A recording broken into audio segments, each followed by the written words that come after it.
Eduardo Gobertson is a rich man.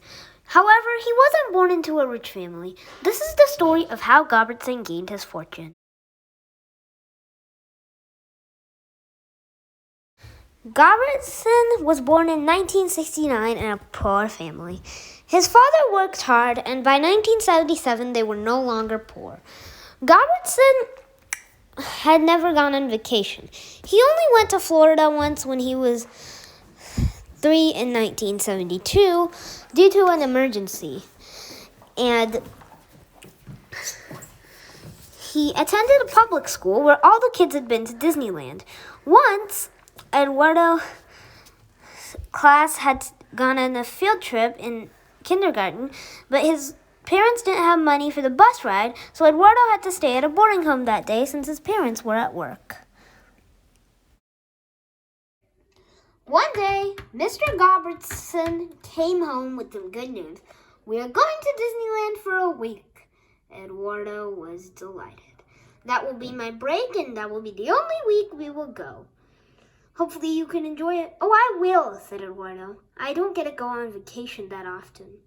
"Great, then," said Mr. Gobertson. On June 8, 1977, Eduardo was packing his bags. He said that he would pack his teddy bear and the other night stuff the next day. He was looking forward to the adventure. Early the next morning, Eduardo packed his teddy bear. The next day, Mr. Gobertson set out. The Gobertsons arrived at Disneyland. The next morning, Mr. Gobertson parked and jumped out of the vehicle. He then let Eduardo and Mrs. Gobertson out of the vehicle.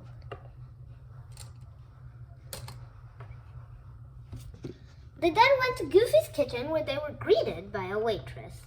"Greetings," she said. "Hi," said Mr. Gobertson. "We would like to order a large pizza." "Okay." So the three of them sat down and they ate their large pizza. They finished eating and checked out. Here's your check," said the waitress.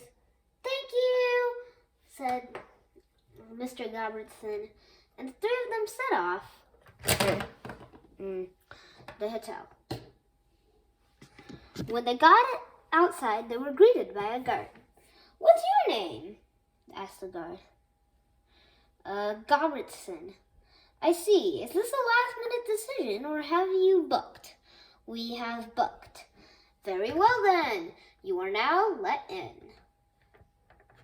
The gates then opened, and the Gobertsons entered.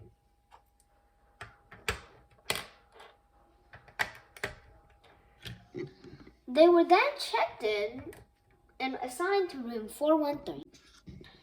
They then climbed into the elevator. They then got to the 4th floor into their room.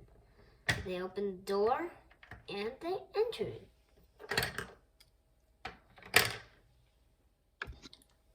They then unpacked their bags, brushed their teeth, and went to sleep.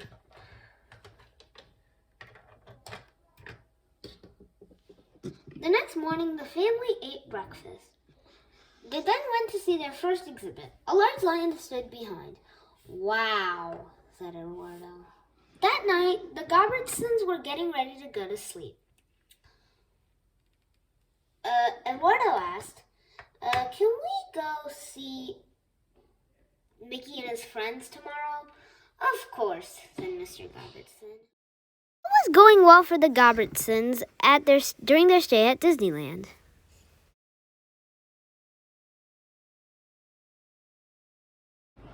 However, by the 4th day, Mr. Gobertson got a concerning call on his home phone. "Hello?" he asked. "Oh, I see. Yes, this is a very expensive hotel. Okay, we will leave." "Okay, bye-bye." Eduardo and Mrs. Gobertson were out seeing more exhibits. They were currently seeing a kitty cat, and they saw a couple more exhibits.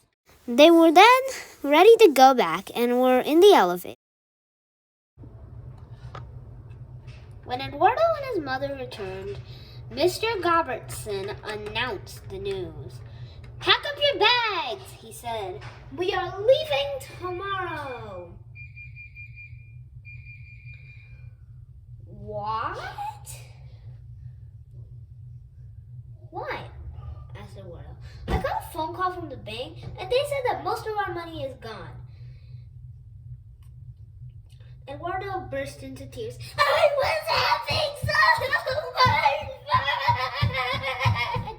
he wailed. "We must leave. We will lose our home. The bank said they're going to sell our home. We don't want that to happen. And then I will set up a lemonade stand to earn the money. Won't that be fun?" "No!" replied Eduardo. "I am not leaving, period." "You are not the adult!" barked Mr. Green. "I made the decision. It's my sole decision, period." Mr. Gobertson barked again. Look, I think we need to have another talk," said Mrs. Gobertson. "Okay," said Mr. Gobertson, and they walked away arm in arm.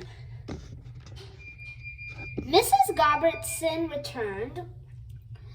"Where's Dad?" asked Eduardo. "Oh, he's gone home. He'll be back tomorrow morning, and he's setting up a lemonade stand tonight." "Okay," said Eduardo. By luck, the next morning, Mr. Gobertson walked in. "Good news," he announced. "I have made $2,000 selling lemonade. We will have enough money for 2 remaining nights." "Yay!" yelled Eduardo. But little did they know that they would be staying for much longer. Their plans all changed when a jealous, wicked man named the Dragonlight planned to destroy their hotel. He was jealous of how high-end the hotel was and later decided to destroy it. His friend Sheldon planned on staying there. He later went to visit Sheldon and tell him the plan. The Dragonlight and Sheldon were finishing up their conversation. "And then," he said, "I will show you around different hotels to stay." "Good idea. I will pretend to be you. Okay? Anyway, see ya." See you too. The night before the Gobertsons were leaving was the night that the Dragonlight decided to put his plans into motion. They then saw the man who was carrying the weapons and rushed down the stairs. The last night at Disneyland had come. Eduardo saw each exhibit for the last time, and he ate dinner at Disneyland one final time. They then went to sleep in the bedroom.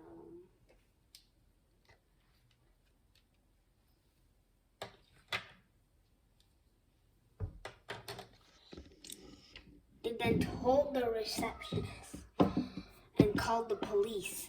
Then the staff went off to find the insane villain.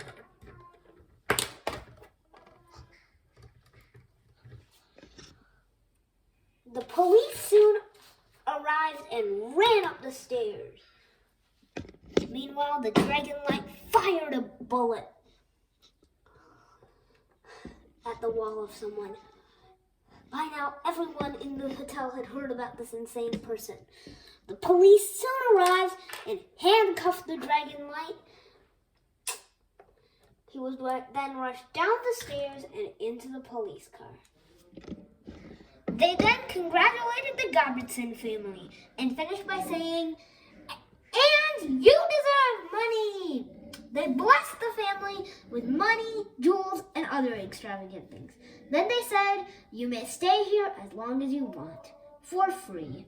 And that's the story of how the Gobertsons gained their